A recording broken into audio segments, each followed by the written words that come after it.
I am Aisha Johnson, 32 years old, a logistics sergeant in the United States Army, and the youngest daughter of a prestigious family. I am sitting in a freezing military hearing room, facing my own brother, Marcus, the man who is accusing me of falsifying records. But the fatal blow does not come from him. It arrives when the heavy oak door opens, and my parents walk in. They do not look at me. Not once. My mother, clutching her expensive Hermes bag, and my father, holding a sworn affidavit against his own daughter, walk right past me to sit behind the accuser. My chest feels like it is being crushed as I realize they are willing to send me to prison just to protect my brother's million-dollar contracts. They think my silence is submission. They have no idea that what I am holding in my hand, the incident log, will overturn everything and burn down the career of the golden son they worship. Let me know where you are watching from in the comments.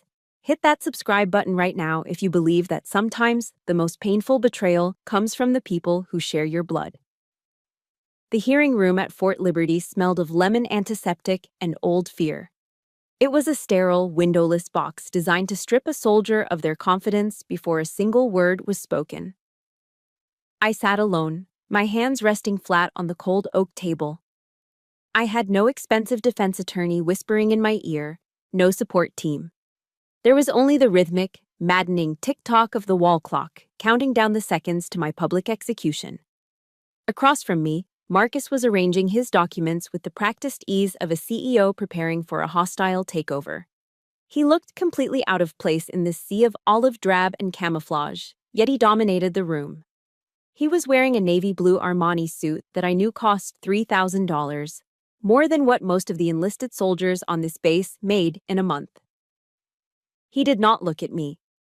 To him, I was not a sister. I was a glitch in his spreadsheet, a rounding error that needed to be deleted so the fiscal year would look profitable. Then the heavy door at the back of the room creaked open. I held my breath. It was a stupid, instinctive reflex, the childish part of my brain that still craved a safety net. Maybe, I thought, maybe they are here to stop this. My father, Bob, and my mother, Linda, stepped into the room. My mother looked immaculate. Her hair was blown out to perfection, stiff with hairspray, and she wore a pastel cardigan draped over her shoulders like the quintessential Virginia country club wife. My father walked with the stiff posture of a man who believes his bank account gives him moral superiority. He nodded respectfully at Colonel Whitman, the presiding officer. "Good morning, Colonel," my father said, his voice warm and rich. But then they had to walk past me. I turned my head slightly, trying to catch my mother's eye. Just a glance. A flicker of recognition. Anything. Nothing. She stared straight ahead, her knuckles white as she gripped the handle of her Hermes Birkin bag. My father looked through me as if I were a piece of old, dusty furniture that had been left in the hallway. They did not slow down. They did not hesitate. They walked right past the table where their daughter sat facing a court-martial inquiry and pulled out the chairs directly behind Marcus. The scrape of those chair legs against the linoleum floor was louder than a gunshot. It was a physical declaration of war. In the military, we talk about having someone's six, watching their back. My parents had just publicly taken position at my enemy's six. They were not just bystanders, they were reinforcements for the other side. The air in the room seemed to vanish. My lungs burned. This was the Blue Falcon concept. The Buddy F-Kicker, the traitor, but played out with my own DNA. Marcus cleared his throat, sensing the shift in power. He stood up, buttoning his jacket with a crisp snap. He began his opening statement, a speech I knew he had rehearsed in front of a mirror. "Colonel Whitman," Marcus began, his voice smooth and projecting the false humility of a patriot. "I appear here today not as a brother, but as a concerned tax-paying citizen and a defense contractor committed to integrity. It is with a heavy heart that I must report that my sister, Sergeant Aisha Johnson, has engaged in a pattern of deception regarding her military service record." He paused for effect, letting the silence hang heavy in the recycled air. "Specifically," Marcus continued, pointing a manicured finger at the screen, "she is guilty of stolen valor." Stolen valor. The term hit me like a physical slap. In our world, that is the ultimate insult. It is reserved for liars who pin medals they didn't earn onto their chests, for cowards who play dress-up in uniforms soaked in the blood of better men. Marcus was using it to describe me, a woman who had hauled supplies through the most dangerous supply routes in the Middle East, while he sat in an air-conditioned office in Arlington. He spoke about my service as if I were an employee who had been stealing staplers from the supply closet. Cold, clinical, fake responsibility dripping from every syllable. Colonel Whitman, a man whose face was etched with the lines of actual combat, shifted his gaze to me. His eyes were hard to read. "Sergeant Johnson," Whitman said, his voice gravelly, "do you wish to make an opening statement? Do you wish to refute these claims immediately?" From behind Marcus, I heard a sound that cut deeper than the accusation. My mother sighed. It was a soft, sharp exhale, the specific sound of disappointment I had been hearing for 32 years. It was the sound she made when I chose the army instead of a marketing degree. The sound she made when I came home with grease under my fingernails instead of an engagement ring from a doctor. I looked up. I locked eyes with Marcus. He was smiling. It wasn't a wide grin. It was a subtle, tight lifting of the corners of his mouth. He was waiting for me to break. He wanted me to scream. He wanted crazy Aisha to make a scene so he could look at the colonel and shrug, as if to say, "See? She is unstable." I remembered my drill sergeants at basic training. Panic is a choice, chaos is external, discipline is internal. I placed my hands under the table. I made a fist, squeezing so hard that I felt my fingernails puncture the skin of my palm. The sharp sting of pain grounded me. It kept the tears from rising. It kept the rage from exploding. "No, sir," I said. My voice did not tremble. It was flat, dead, and absolute. The smile on Marcus's face faltered for a fraction of a second. He didn't understand. He thought my silence was surrender. He thought he had won because his little sister was too crushed to fight back. He didn't know I wasn't surrendering. I was just chambering around.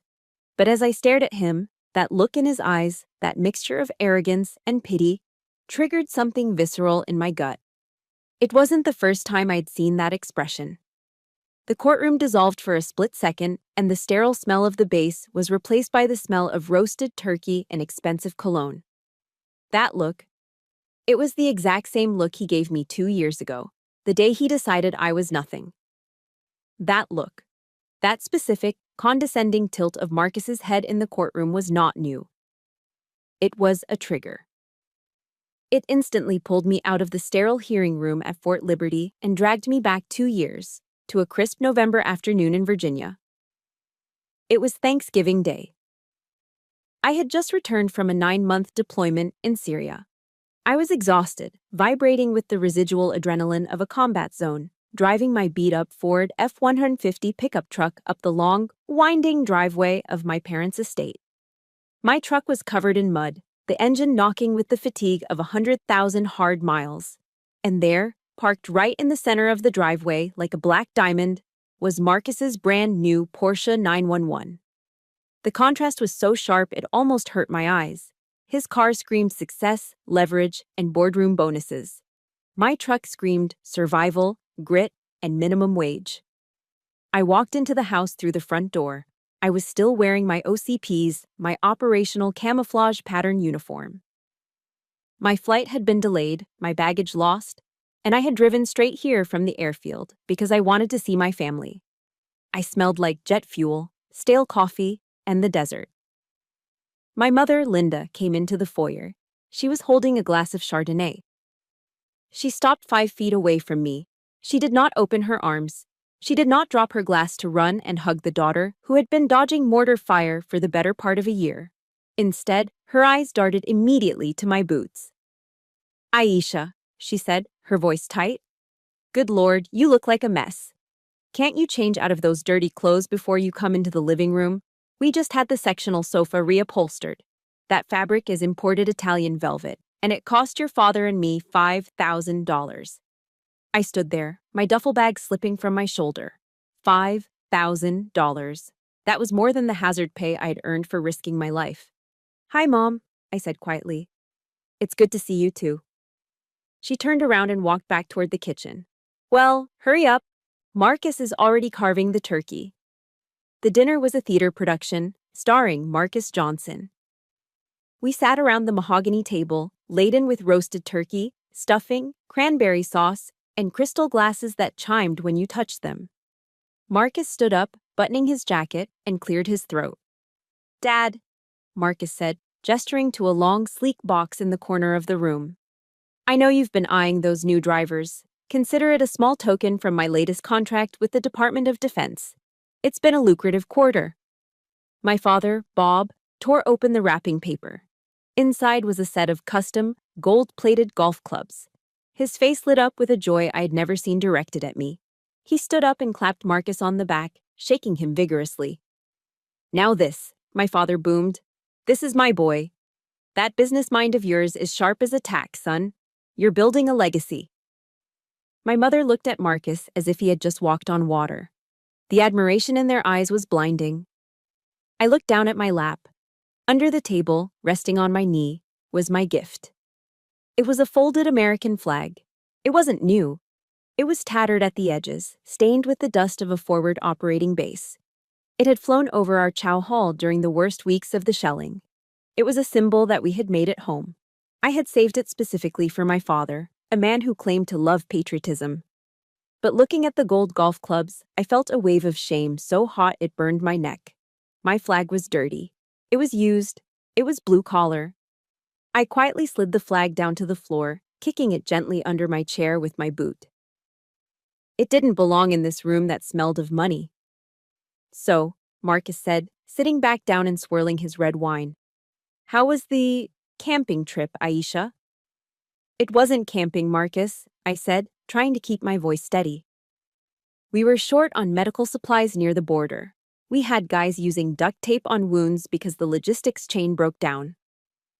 Marcus laughed. It was a dry, dismissive sound.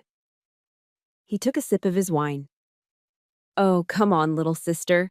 Don't bring that depressing talk to the dinner table. Let's be real. You're basically a truck driver in camouflage. You move boxes of MREs from point A to point B. Don't act like you're some hero in a movie. The table erupted in laughter. My mother covered her mouth, giggling. My father wiped a tear of mirth from his eye and pointed a fork at me. Your brother is right, Aisha. Look at you. You're 30 years old, no husband, wearing combat boots. Why don't you just quit and let Marcus hire you as a secretary? At least you'd make some decent money and look like a woman for a change. The air left my lungs. Look like a woman. I looked down at my plate. The turkey looked like ash. The stuffing looked like sand. I realized then that they didn't care that I had survived an IED explosion just 3 weeks prior. An explosion that had rattled my teeth and left ringing in my ears that still hadn't stopped. To them, my survival wasn't an achievement because it didn't come with a bonus check. I was an extra in their movie. I was the prop they used to feel better about their own success. If you have ever felt like the outsider in your own family, if you have ever sat at a table full of relatives and felt completely alone, please hit the like button and comment, yes, below. Let me know I'm not the only one who has had to swallow that kind of pain. I didn't argue. I didn't scream. I just cut a piece of meat and chewed, tasting nothing but bile. But as I watched Marcus hold up his crystal glass, watching the expensive red liquid swirl against the light, I felt something shift inside me. He looked so comfortable, so safe. He had no idea what that red liquid reminded me of. He saw wine. I saw what was on my steering wheel. The red wine in Marcus's glass blurred, spinning faster and faster until it wasn't wine anymore. It dissolved into the thick, red slick coating my hands and the steering wheel of my transport truck. Snap. I was back in the courtroom. Marcus was standing by a large monitor, tapping a laser pointer against a clean, color-coded Excel spreadsheet. As you can see here, Colonel, Marcus said, his voice devoid of any human warmth. The official personnel roster for that day lists my sister as a logistics sergeant, E5. Nothing more. Yet, on the incident report she manually submitted, she signed as acting commander. This is a clear case of impersonation to inflate her service record for future benefits. It is fraud, plain and simple. He looked so smug. He was right about the paper, but he was dead wrong about the life. The air conditioning in the courtroom hummed, but suddenly, I couldn't feel it. The temperature in my mind spiked to 120 degrees Fahrenheit. I could taste the dust. I could smell the overwhelming stench of burning diesel, unwashed bodies, and copper. I was back on Supply Route Bland. It was the main supply line running north, a stretch of asphalt that every insurgent with an IED loved to target. We were a convoy of 12 vehicles hauling ammunition and medical supplies to a forward operating base that was running on fumes. No air conditioning, no Armani suits, just the roar of the engines and the constant gnawing fear in the pit of your stomach. I was driving the lead vehicle, the scout truck. Lieutenant Miller, our convoy commander, was in the passenger seat next to me. He was 24 years old, a kid from Ohio with a fiancée waiting back home. We were talking about college football. He was a Buckeyes fan when the world ended. Boom! The explosion didn't sound like a sound. It felt like a punch to the chest. The vehicle in front of us, a security Humvee, vanished in a cloud of black smoke and debris. "Contact front," I screamed, slamming on the brakes. Before the dust even settled, the small arms fire started. Ping! Ping! Thud. Bullets hammered against the armored glass and the door panels like hail. "Reverse! Johnson, get us out of—" The lieutenant never finished his sentence. A round found the gap in the door armor. There was a wet, sickening sound, and suddenly, the interior of the cab was painted red. Lieutenant Miller slumped forward, blood spraying onto the windshield, turning the bright desert sun into a crimson haze. "LT, Lieutenant!" I grabbed his vest, pulling him back. His eyes were wide, staring at nothing. He was gurgling. The radio was screaming static and panicked voices. "Hitman Actual is down. I repeat, Actual is down. What do we do? We're sitting ducks here." The convoy had stopped in the kill zone, the fatal funnel. According to the pristine standard operating procedures that Marcus loved to quote from his office in Virginia, we were supposed to wait for the next officer in the chain of command to take charge. But the next officer was 4 trucks back, and his radio was dead. We were frozen. 15 soldiers and tons of explosives were sitting still on a highway while shooters on the ridge dialed in their mortars. If we waited for procedure, we would all be dead in 30 seconds. Fear is a cold thing, even in the desert heat. It makes you want to curl up and hide.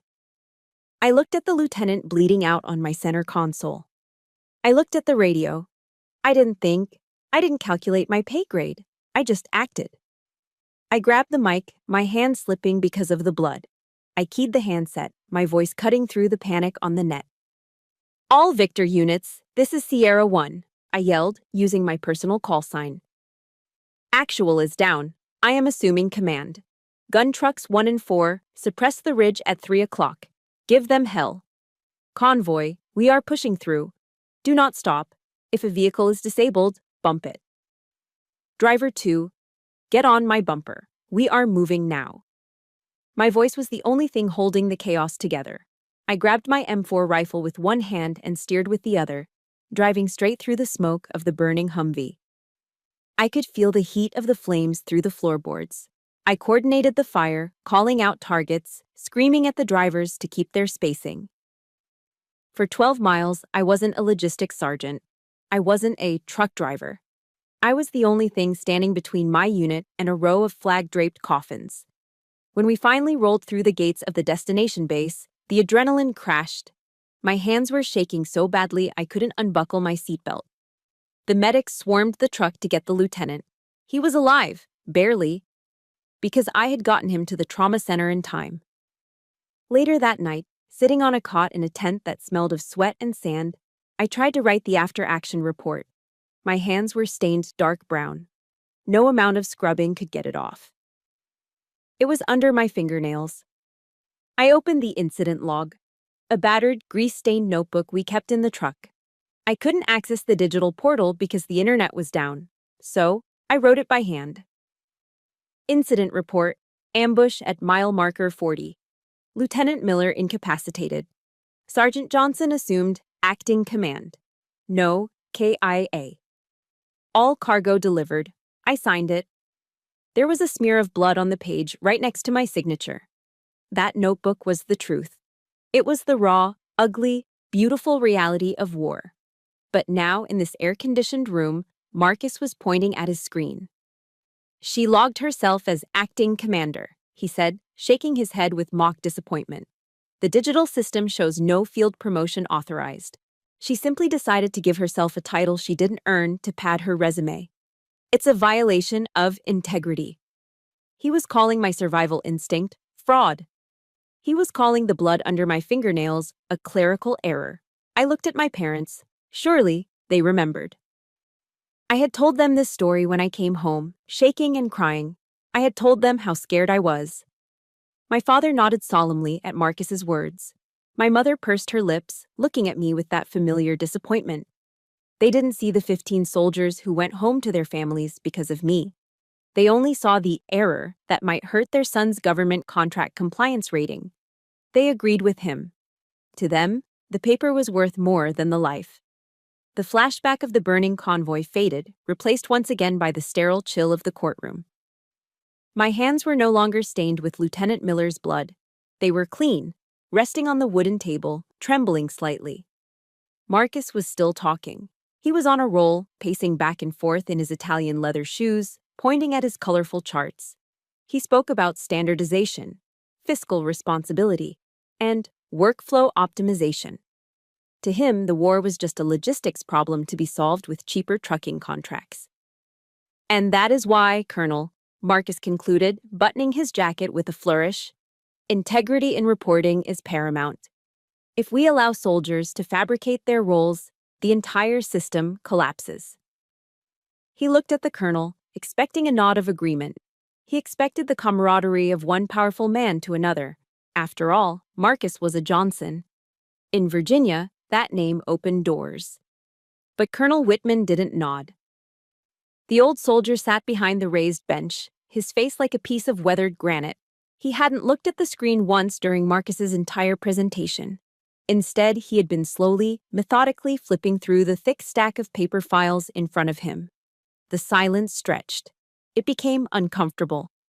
Marcus's confident smile began to waver. He cleared his throat.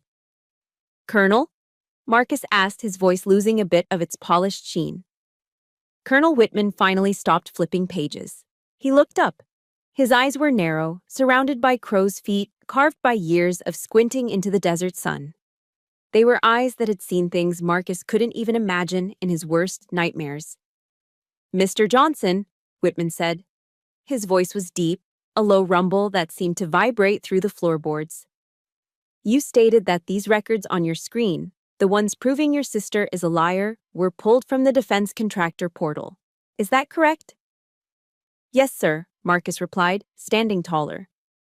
"It is the most up-to-date system we have. It tracks billing and personnel hours for payroll."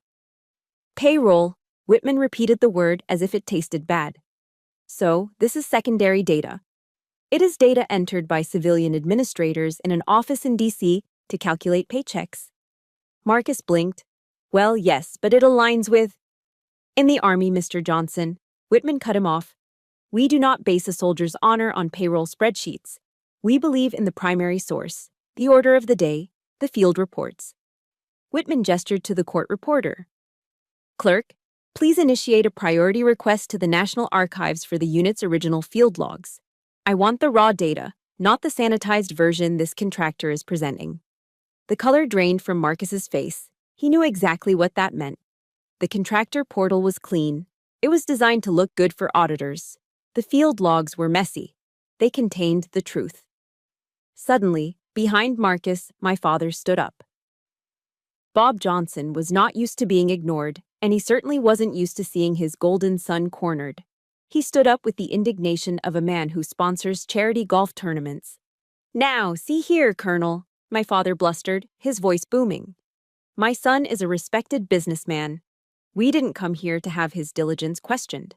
We came here to settle a family discipline matter that has gotten out of hand." It was a power move. It usually worked at the country club. Colonel Whitman slowly took off his reading glasses. He didn't raise his voice. He simply turned that steel gaze directly onto my father. "Sit down, sir," Whitman said. It wasn't a request. It was a command. "This is a United States military tribunal, not a board meeting. You have no standing here." My father froze. His mouth opened and closed like a fish. He looked around the room, hoping for support, but saw only the stone-faced military police standing guard. For the first time in my life, I saw my father shrink. The aura of money that usually protected him evaporated instantly in the face of real authority. He slumped back into his chair, defeated. Marcus, seeing his father neutralized, panicked. Sweat began to bead on his forehead.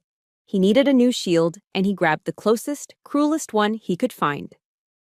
"Colonel, please," Marcus stammered, his voice taking on a desperate, pleading tone. "I understand the procedure, but you have to understand the context. Even our parents, the people who raised her, agree that Aisha has issues." He gestured back at our parents, using them as a weapon against me. "She has always been dramatic," Marcus continued, gaining speed. "She has a history of inflating stories to get attention. She's the youngest, you know? A bit of a black sheep. We suspect she might be suffering from some form of PTSD-induced delusions. We are just trying to get her help, not punish her." The room went deathly silent. I felt like I had been punched in the gut. He wasn't just coming for my rank anymore. He was coming for my sanity. He was painting me as the crazy female veteran to save his own skin. And the worst part? My mother was nodding. I could see her in my peripheral vision, looking sadly at the floor, playing the role of the heartbroken mother dealing with a mentally unstable daughter. I waited for the shame. I waited for the colonel to look at me with pity.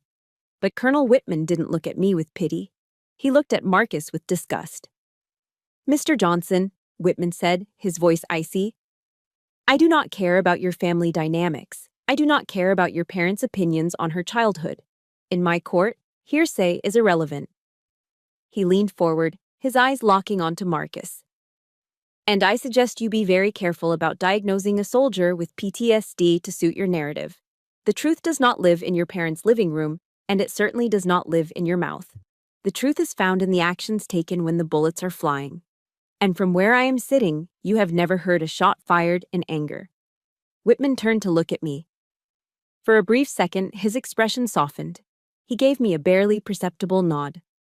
It was a small gesture, but it hit me harder than any bullet. My throat tightened. My eyes burned. Here I was, 32 years old, sitting across from my father, my own flesh and blood, who wouldn't lift a finger to defend me. And yet, this stranger, this old man I had never met until this morning, was standing between me and the wolves. He was protecting me. For the first time that day, the crushing weight on my chest lightened just a fraction. I wasn't alone. But as the colonel called for a 15-minute recess, I made the mistake of looking back at my mother. She wasn't looking at the colonel. She was looking at Marcus, who was trembling. Her eyes narrowed. She wasn't defeated yet. She was calculating. She stood up, smoothed her skirt, and walked toward the door with a terrifying purpose. The court went into a 15-minute recess. I didn't stay in the hallway. I couldn't bear the whispers or the pitying glances from the military police. I ducked into the ladies' restroom, the heavy door sighing shut behind me, cutting off the noise of the corridor. The room was silent, smelling of lavender air freshener and bleach. I leaned over the sink, splashing freezing cold water onto my face. I gasped, letting the water drip from my chin, staring at my reflection in the mirror. My eyes were red-rimmed. My uniform, usually a source of pride, felt heavy, like a lead vest. "Just hold it together, Johnson," I told myself. "Just get through the day." Then the door opened. I froze.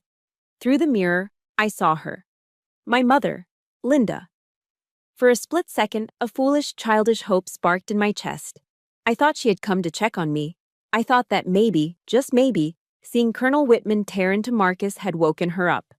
I thought she was coming to hug me, to tell me she was sorry, to be my mother. I turned around, water still dripping from my face. She didn't look at me.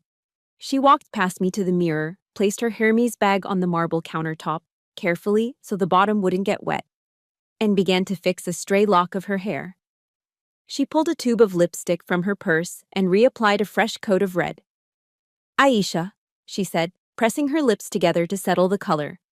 Her voice was calm, conversational, as if we were discussing the weather and not a court-martial. "How long do you intend to keep up this charade?" I blinked, the water on my face feeling suddenly like ice. "Excuse me?" She finally turned to face me. Her eyes were dry. There was no warmth in them, only the cold calculation of a woman managing a PR crisis. "Marcus is willing to be generous," she said. "He spoke to his legal team during the break. He has a proposal. A way out for you." "I don't need a way out," I said, my voice shaking. "I need the truth." "The truth is expensive, Aisha," she snapped. "And it is messy. Listen to me. Marcus says if you agree to plead guilty to a lesser charge and accept a voluntary administrative discharge for medical reasons, he will drop the fraud lawsuit."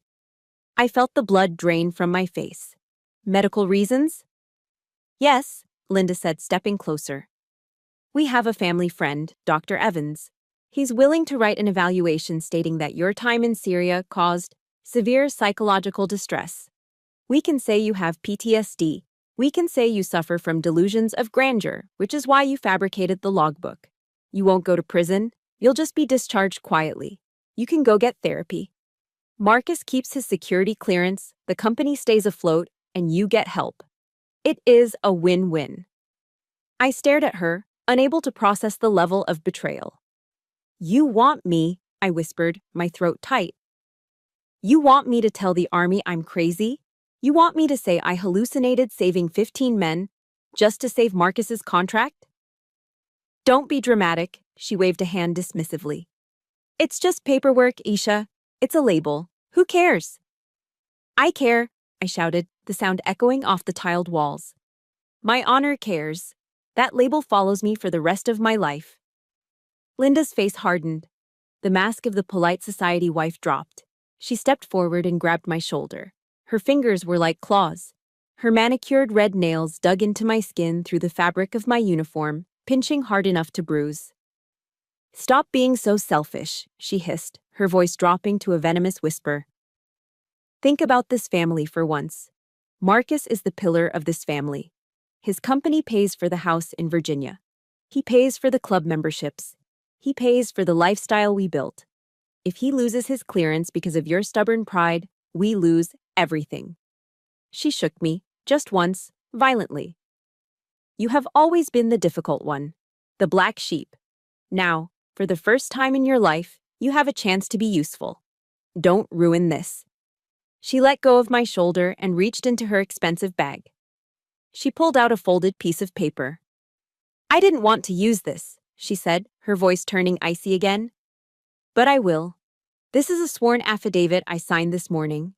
It states that I have witnessed you lying compulsively since you were a teenager. It paints a picture of a mentally unstable girl who has always been jealous of her successful brother." I looked at the paper. It was a weapon forged by my own mother to destroy my credibility forever. "You would perjure yourself?" I asked, tears finally spilling over. "You would lie to a federal court and destroy your own daughter just to protect his money?" "I'm protecting the family," she corrected me. "And right now, you are the threat to this family. If you are listening to this and your heart is pounding because you know exactly what this feels like, if you have ever been the child who was sacrificed to protect the golden child, please hit that like button right now. Comment justice below if you think no mother should ever do this. She wasn't here to comfort me. She was here to execute me.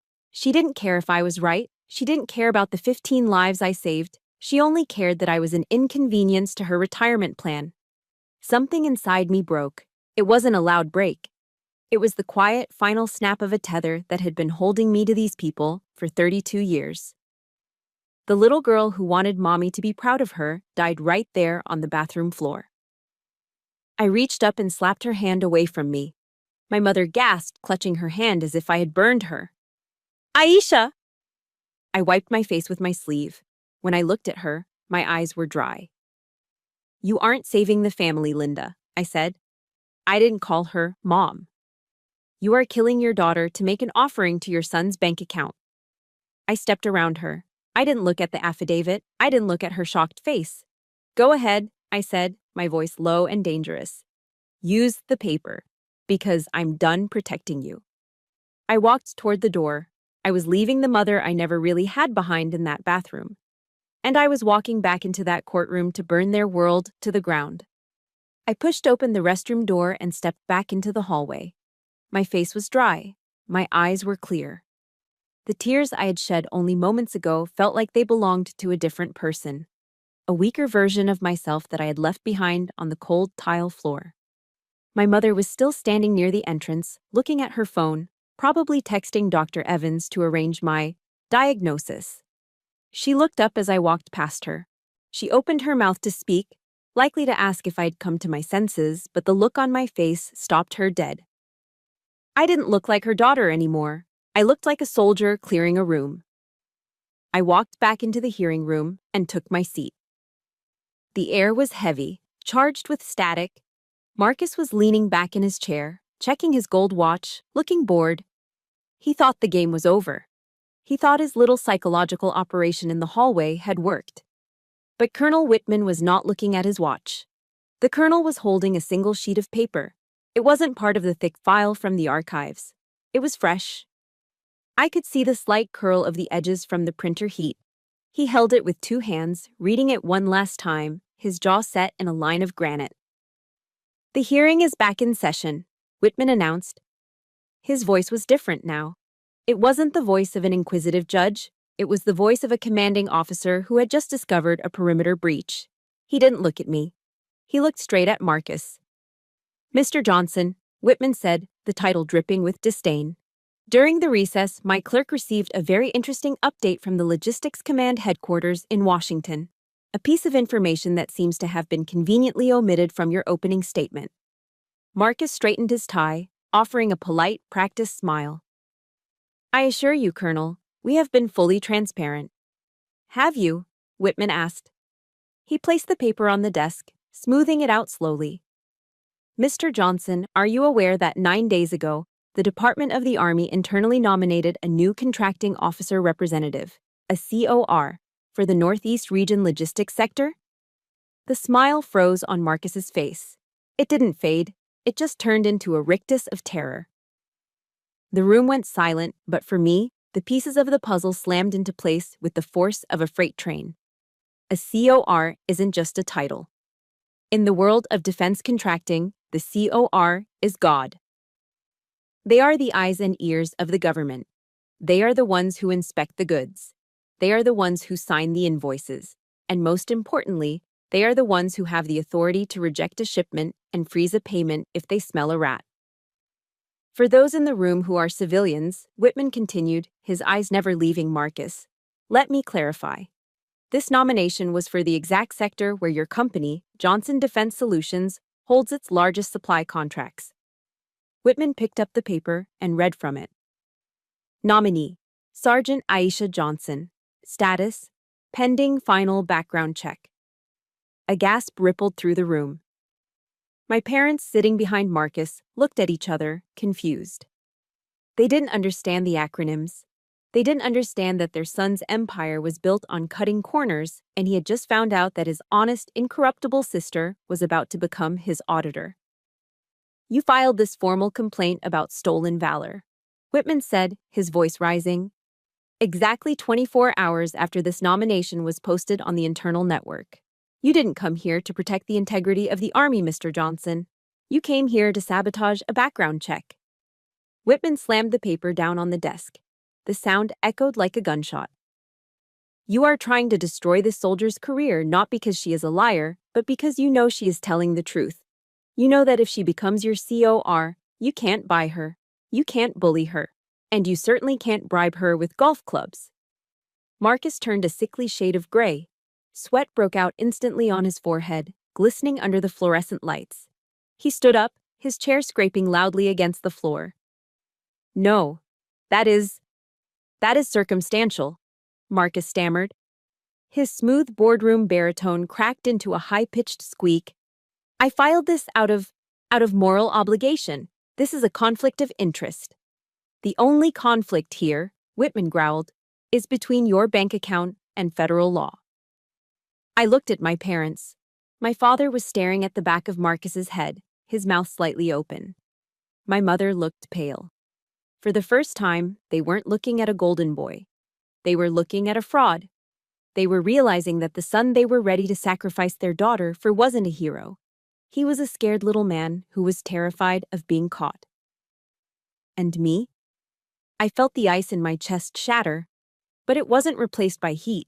It was replaced by a cold, sharp clarity. I looked at Marcus. He was trembling.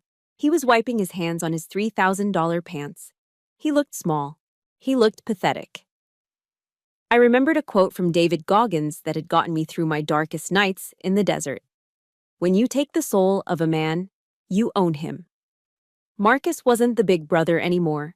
He wasn't the successful CEO. He was just a target who had engaged the wrong enemy. I slowly lifted my head. I caught Marcus's darting, panicked eyes. And then, for the first time in 2 years, I smiled. It wasn't a happy smile. It wasn't a friendly smile. It was a smirk. It was the look of a hunter who has just watched the prey step directly into the trap. You missed, I thought, staring right into his soul. You took your shot, Marcus, and you missed. Now it is my turn. Colonel Whitman did not sit down. He remained standing, towering over the bench like a statue of judgment carved from granite. He pressed a small button on his desk, and the side door opened. A court clerk walked in, carrying something that looked completely out of place in this modern, sterile room. It wasn't a laptop or a USB drive. It was a battered, olive-drab metal lockbox. It was dented on the corners and covered in a fine layer of dust that the courtroom's air filtration system hadn't managed to scrub away. Across the lid, a strip of heavy tape was secured with a thick seal of red wax. Stamped into the wax was the official emblem of the National Archives in St. Louis. Mr. Johnson, Whitman said, his voice quiet but carrying to every corner of the room. You based your entire lawsuit on the digital contractor portal.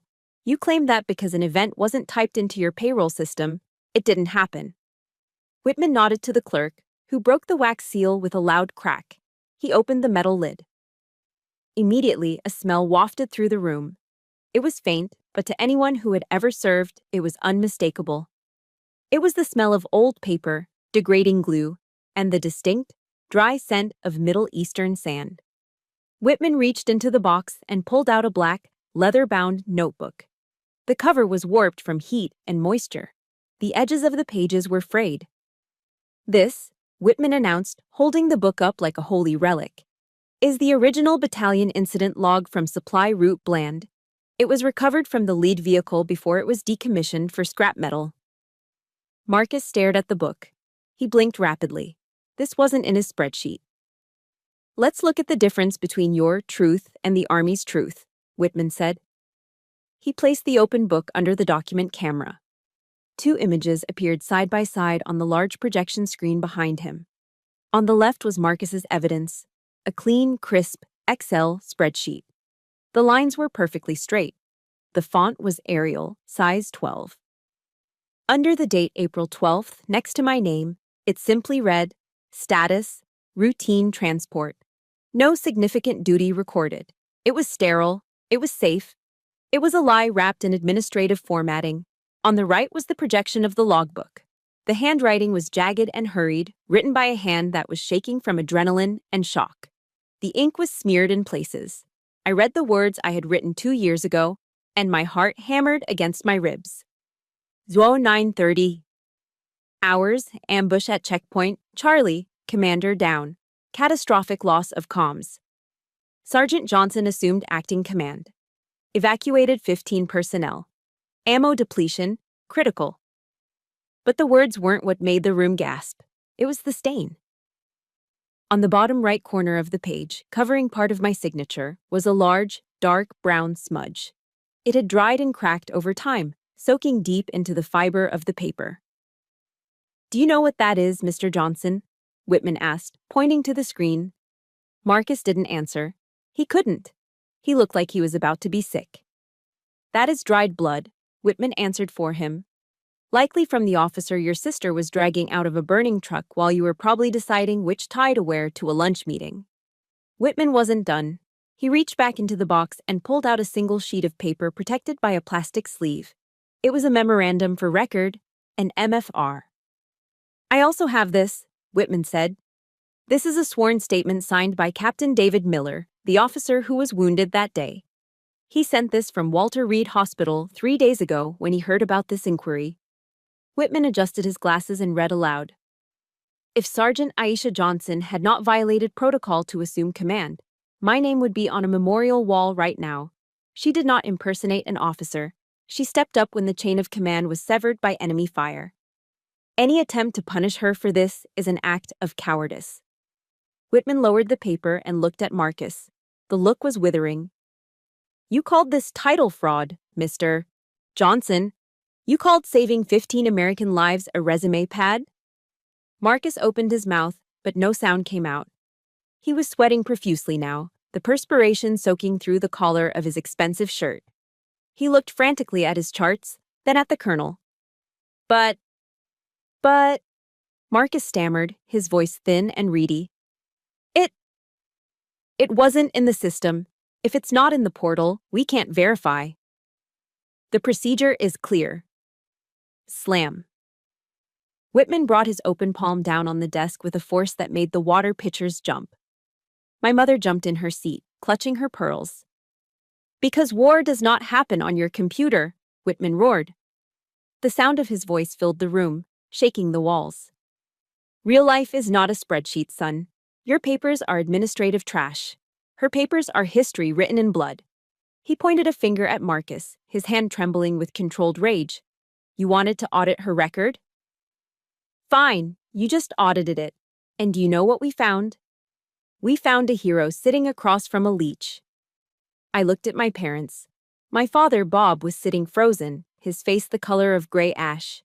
He was staring at the brown stain on the screen, the blood of the man I saved. For years, he had listened to Marcus describe me as a glorified delivery driver. He had believed the clean, profitable version of the story.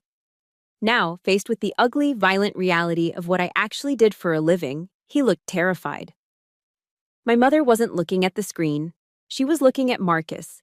Her expression wasn't one of motherly concern. It was the look of an investor realizing the stock she went all in on was crashing to zero. She realized in that moment that she had bet on the wrong child. She had thrown away the warrior to protect the coward, and now the whole world could see the ledger. I sat back in my chair, watching Marcus crumble. The tightness in my chest was gone. The air in the room felt cleaner, lighter. The Excel sheet on the screen looked so small next to the blood-stained logbook. The truth didn't need formatting. It just needed to be seen. The silence in the hearing room was no longer heavy. It was absolute.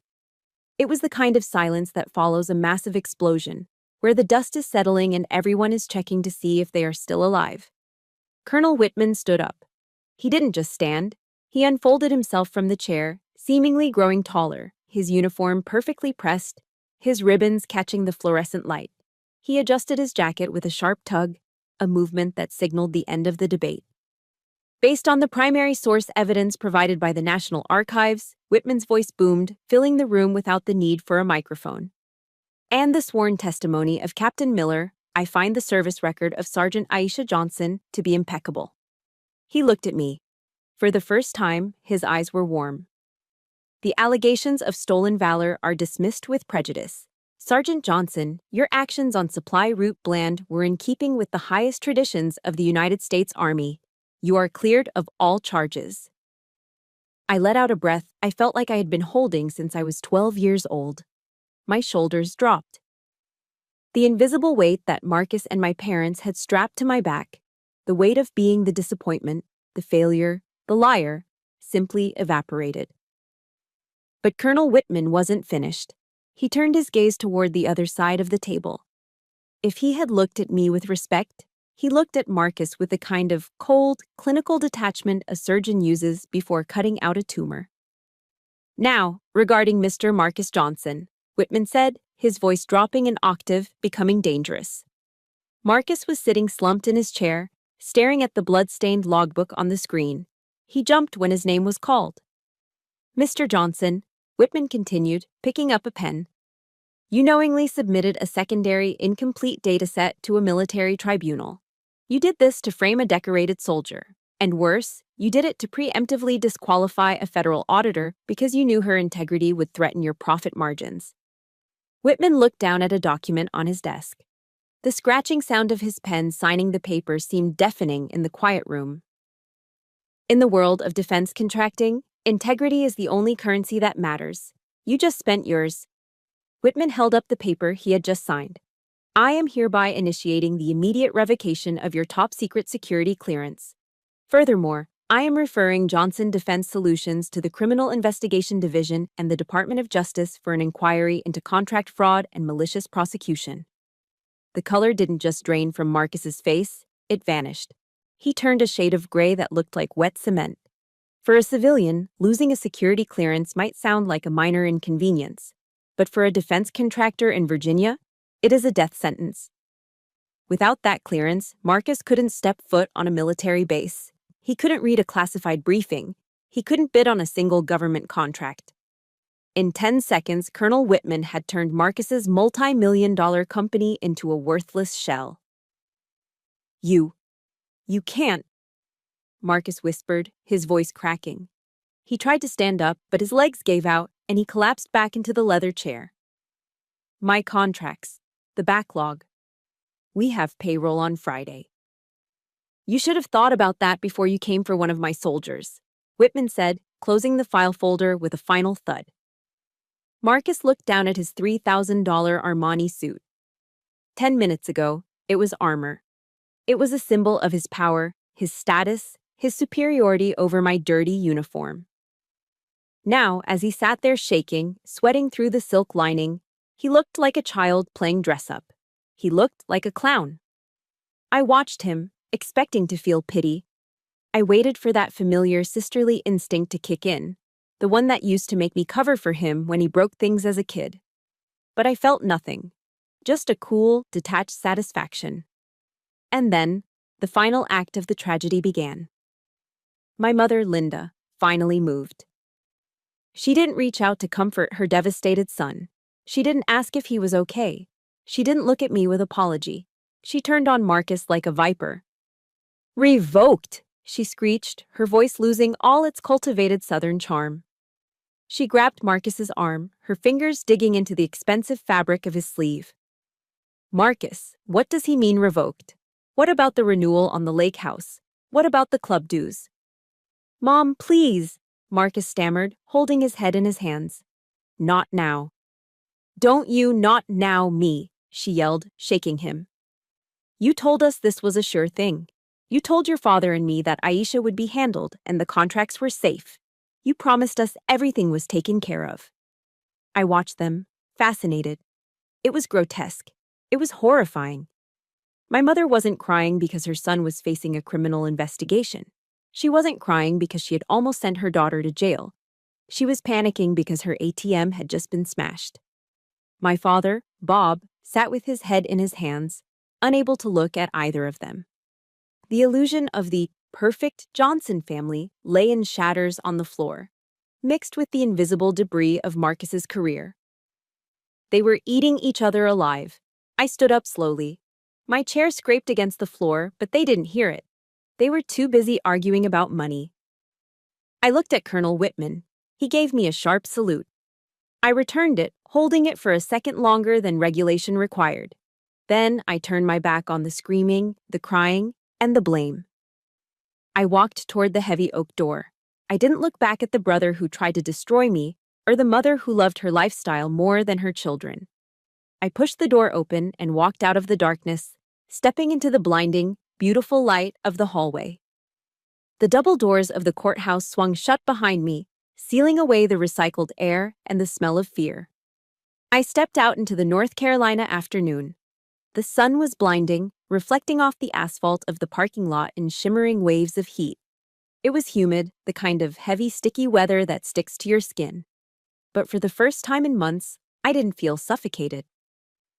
I felt like I could finally breathe. I adjusted the strap of my duffel bag and walked briskly toward my truck. I didn't run. I had nothing to run from anymore. But then, I heard the footsteps. They were hurried, frantic steps, the slap of expensive leather soles and the click of high heels struggling against the pavement. Aisha, wait! Honey, please! It was my father's voice. In 32 years, I'd heard him shout, lecture, and command. But I had never heard him sound like this. He sounded breathless. He sounded desperate. I didn't stop, but they were faster. By the time I reached the driver's side door of my Ford F-150, they had cut me off. My mother, Linda, reached out and grabbed my arm. Her face, usually a mask of composed perfection, was a wreck.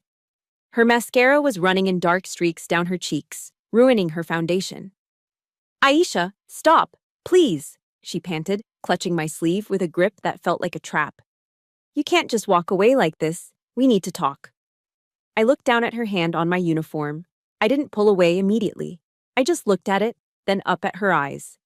There is nothing to talk about, I said. My voice was calm. It wasn't the voice of a daughter arguing with her mother. It was the voice of a stranger. Of course there is, Linda cried, the tears flowing freely now. We are family.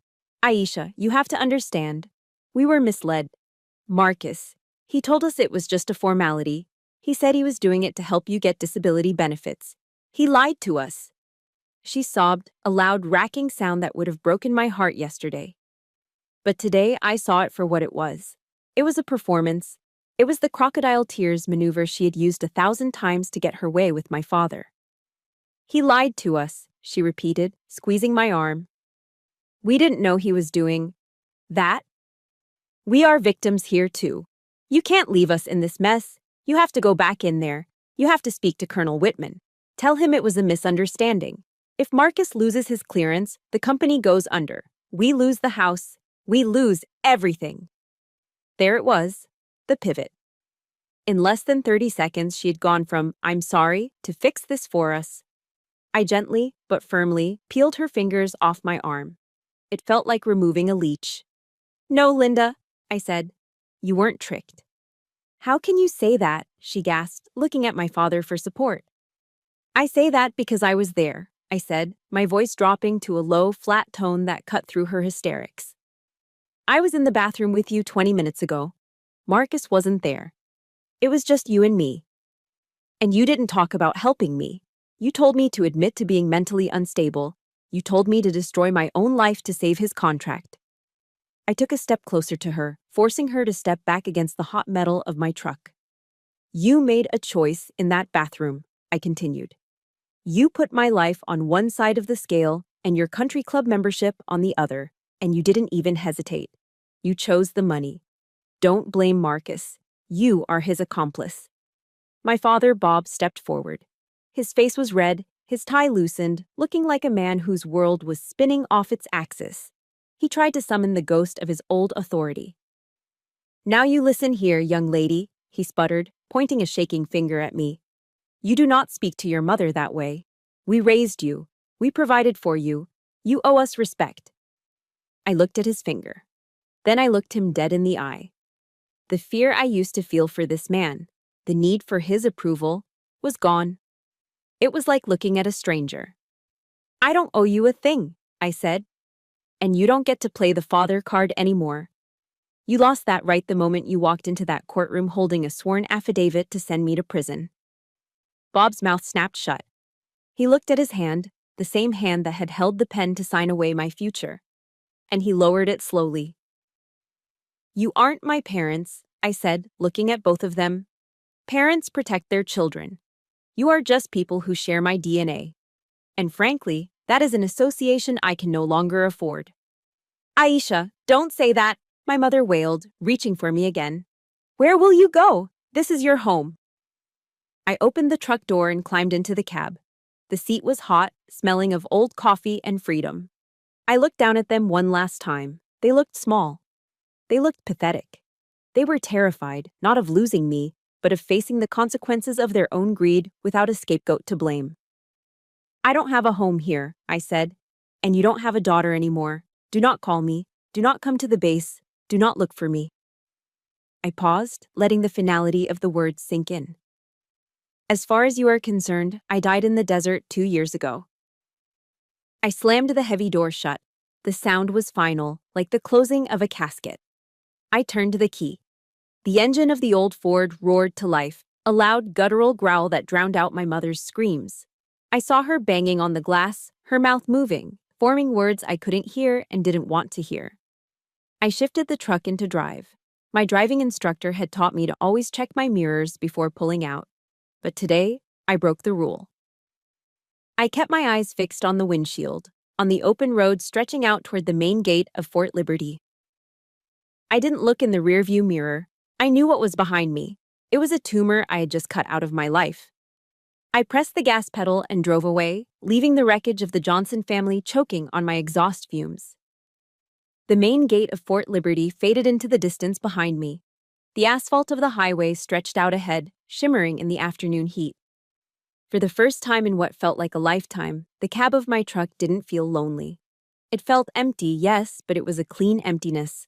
It was the kind of space you create when you finally throw out the trash that has been rotting in your house for years.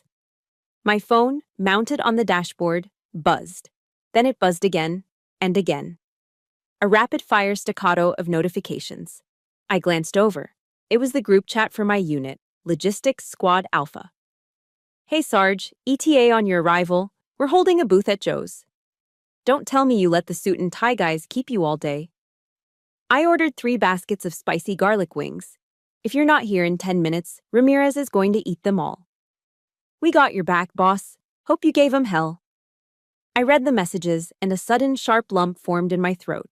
I had just walked away from the people who share my last name, the people who were supposed to love me unconditionally. They had left me in a parking lot without a second glance once they realized I couldn't save their bank account. But here, on a glowing screen, were people who shared no DNA with me. They were from Ohio, Texas, the Bronx, and California. We didn't look alike. We didn't come from the same background. But they were sitting in a dive bar called Joe's, staring at the door, worrying about me. They weren't waiting for a check. They were waiting for their sister. I felt a tear slide down my cheek. It tickled, but I didn't wipe it away. For the first time today, it wasn't a tear of rage or humiliation. It was a tear of gratitude. My mind drifted back to my grandmother. She was the only person in the Johnson family who ever looked at me and saw me, not just the disappointing spare heir.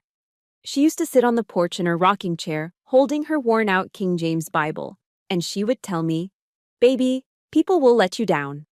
Folks are flawed. But you remember the word." One verse, in particular, echoed in my mind now, as clearly as if she were sitting in the passenger seat. Psalm 27, verse 10.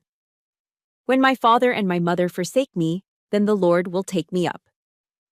I used to think that verse was just poetic comfort for orphans. I never thought I would live it. But today, in that courtroom, I realized the truth of it. My father and mother had forsaken me. They had cast me aside for a golf club membership and a defense contract. But I hadn't been left alone. I had been taken up. Providence had sent Colonel Whitman, a stranger with a granite face and a steel spine, to stand in the gap where my father should have been. God had sent Captain Miller to write that letter from his hospital bed. He had sent Ramirez and the squad to wait for me with cold beer and chicken wings. I wasn't an orphan. I was just being adopted into a better family. I pressed the button on the door, and the window rolled down. The rushing wind of North Carolina roared into the cab. It smelled of sun-baked asphalt, diesel, and the sweet, sharp scent of the longleaf pines that lined the highways here. It smelled like freedom. I looked at myself in the rearview mirror. The woman staring back wasn't the black sheep of the Johnson family anymore. She wasn't the emotional little sister or the failed daughter.